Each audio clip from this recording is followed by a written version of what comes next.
Brands on Brands. Hey, what's up? This week, we're talking about podcasting trends for 2021. That's right, how to set yourself up for a great year of podcasting. Check it out.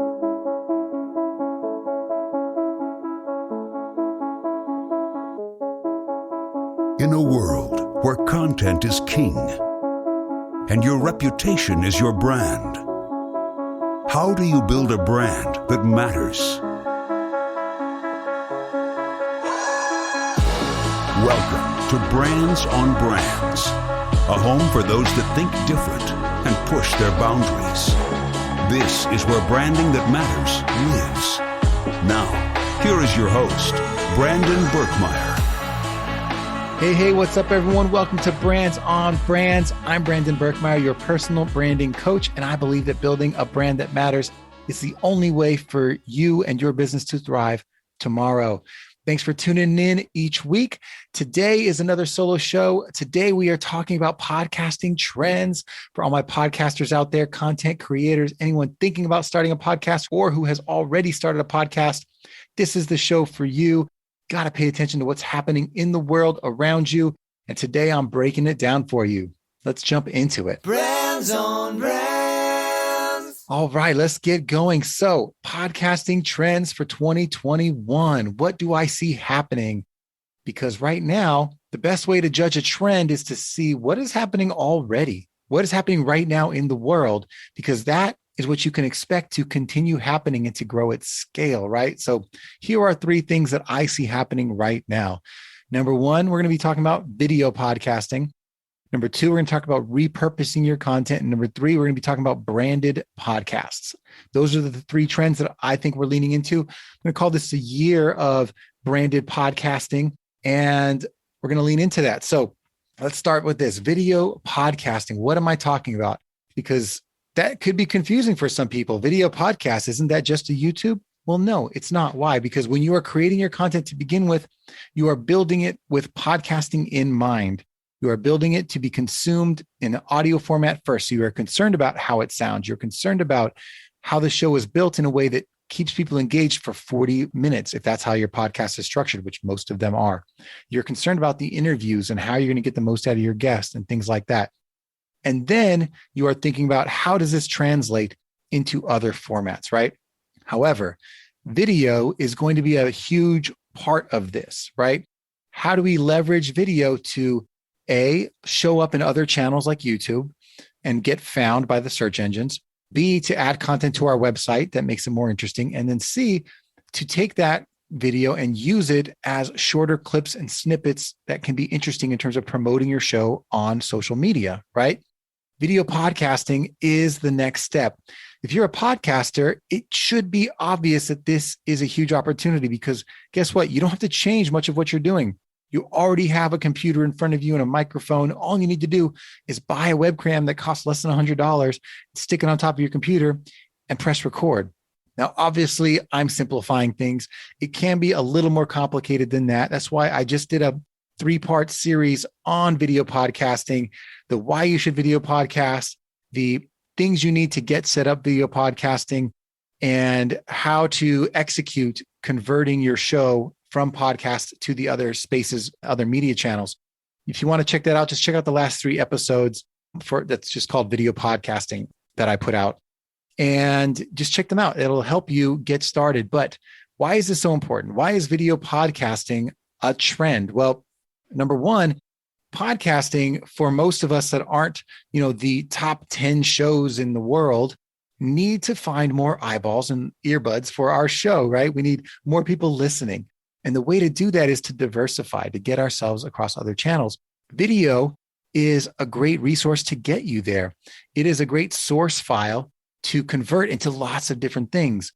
And on top of that, when you can add video to your show, you now open yourself up to getting a little more creative with the types of content you're creating. You can be thinking about how does this translate to other channels?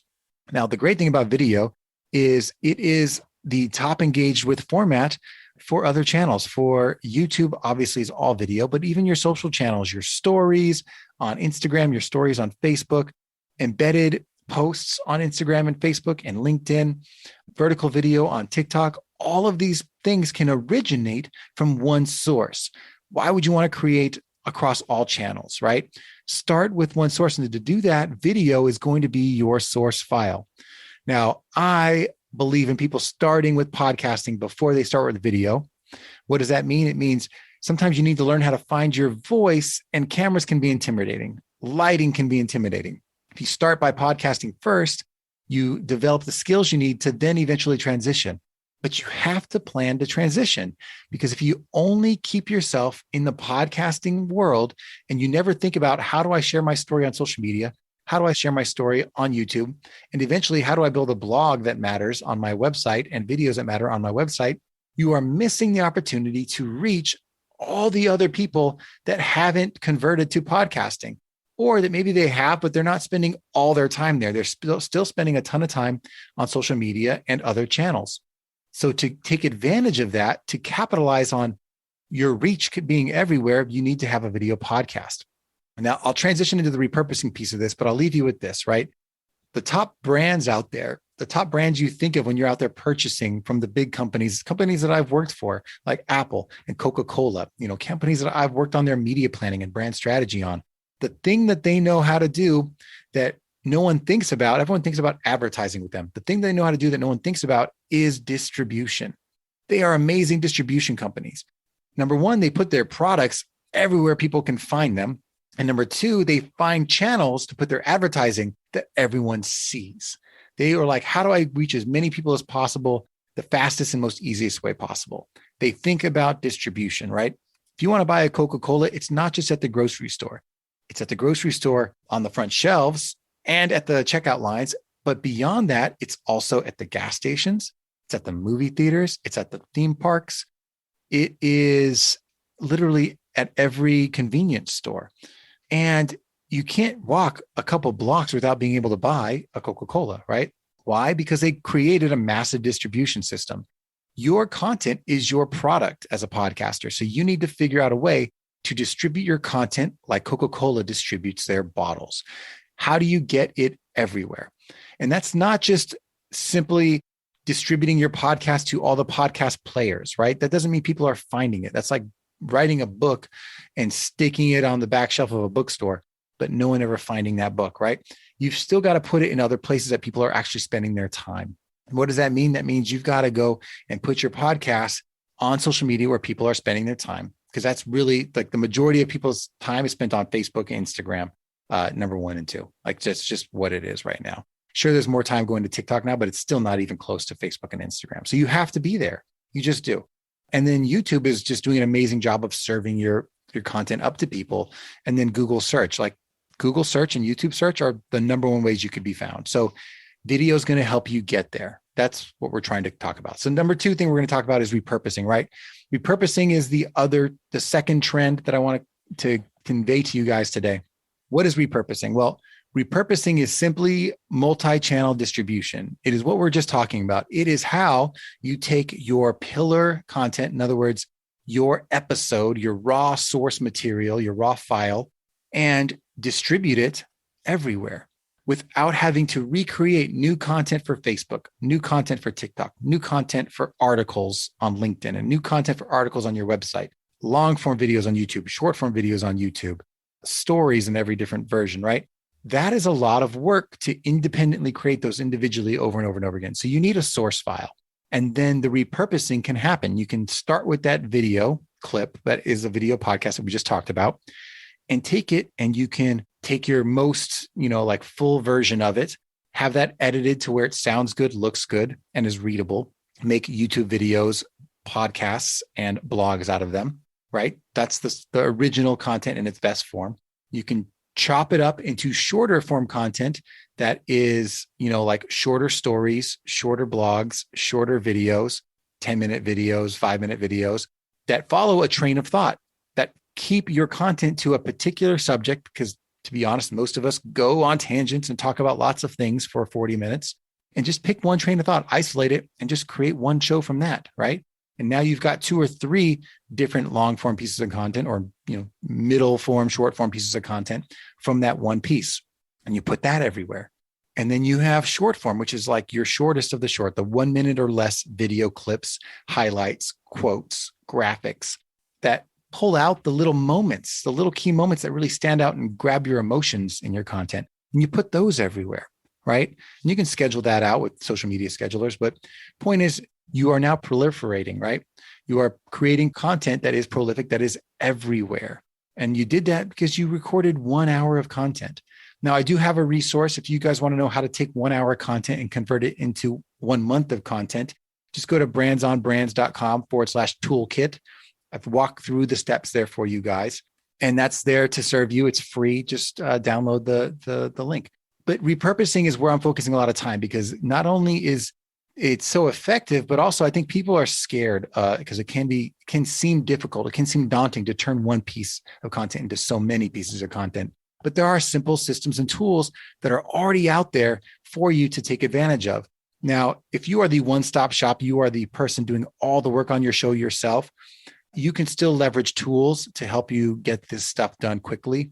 But I'm hoping that a lot of you are creators out there that have realized the benefit of outsourcing, that you have found the opportunity to leverage virtual assistants and virtual graphic designers and virtual editors for blogs and virtual editors for video.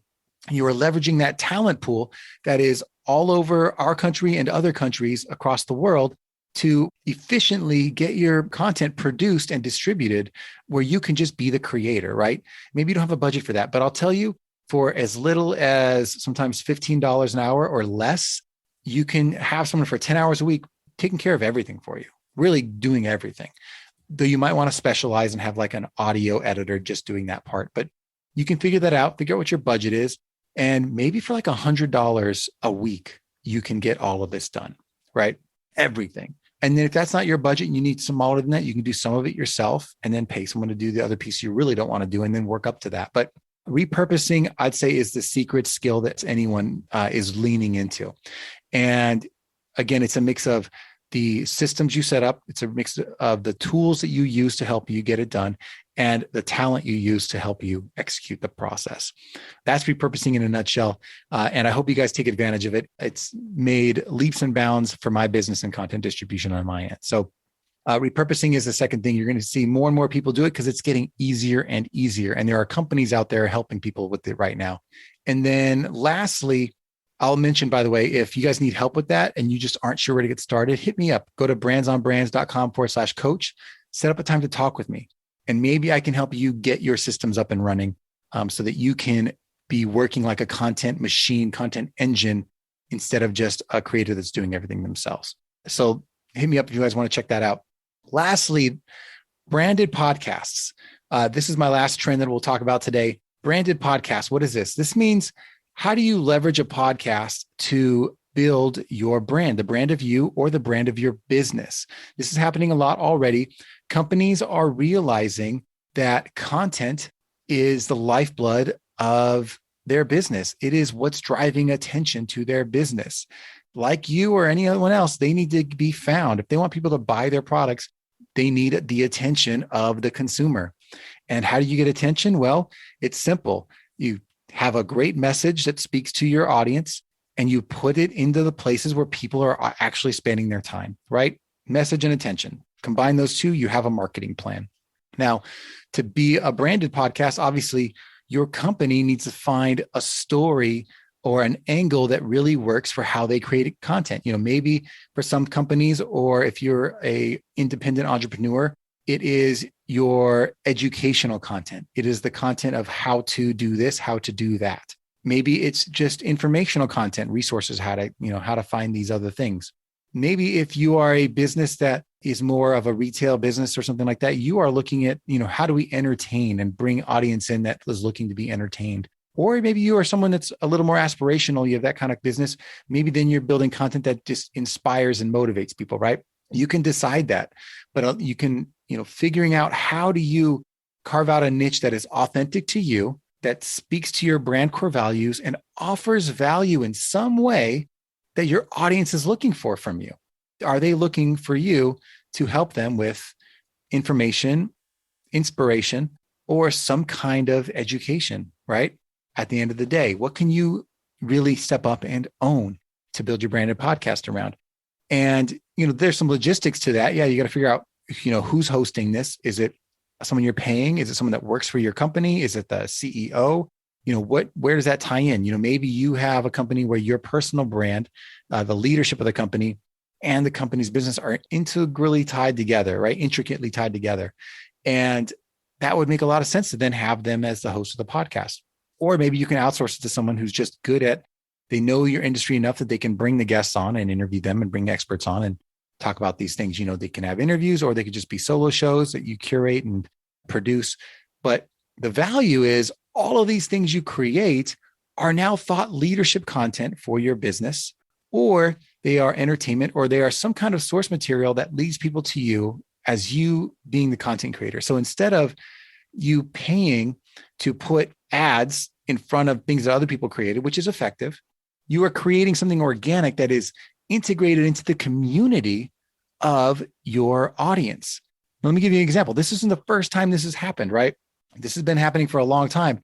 And a company that did this amazing was Red Bull, right? Red Bull realized that they needed to beat out the other massive caffeine soda companies or whatever. They realized they needed to tap in to the community of their customers. They needed to be a part of their culture. So they realized that exports and extreme sports were a part of that culture. And they said, you know what? Let's throw the events. Let's be a part of the events. Let's sponsor the events. Let's create the events that are so integrally tied to our customers.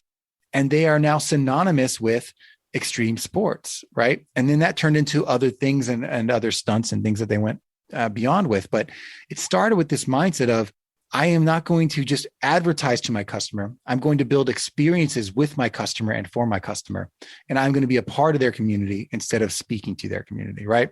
And a media platform like a podcast can be the groundwork for you to do that. It can be the source material for you to have content that feeds your website, that feeds your social media, that fills all those channels and creates community and engagement with your audience. So that's what's happening these days. You'll see a lot of brands now starting to create and have already created podcasts that, guess what, jump to the top of the charts because they also have money to put behind ads to prop these platforms up and to send their audience to that. And guess what? Once they have the audience one time, they are now subscribers. So instead of paying for an ad every time, they're now building an audience that accumulates over time and becomes part of their world instead of just someone watching TV, right? That's the magic and the power of creating your own media platforms. Your own media platforms can still be events, which is a huge budget for a lot of companies. It can still be short form content and TV shows, which are harder and more expensive to produce. It can still be social media posts. But if you create something that's more platform oriented, like a YouTube channel, like a podcast, you're going to be better off for it. And podcasts are a pretty low commitment start to test the waters and get your footing to see, are we going the right way? Can we optimize this better to really be what our audience is looking for from us? So branded podcasts, I think, are a huge trend for 2021. And I'm excited to see how this grows and develops. But I hope that was helpful for you. If you guys are podcasting, you guys are out there, you're a business, you're a podcaster, whatever it is, I hope you guys lean into these trends to give your business and your brand the opportunity to grow and develop and to shine. And I hope that if that was helpful for you guys today, screenshot this episode, go to Instagram, tag me, let me know so I can interact with you guys. Otherwise, I appreciate you for listening. And again, reach out to me anytime, brandsonbrands.com/coach, if you want to implement any of this in your business today. All right, guys, that's it for me this week. I appreciate you, and I will catch you all next time. You've just taken your marketing knowledge to another level with this episode of Brands on Brands. But we have plenty more ways to help you build a brand that matters. Head over to brandsonbrands.com for resources, as well as access to our blogs, videos, and exclusive coaching sessions with your host. Be sure to visit brandsonbrands.com.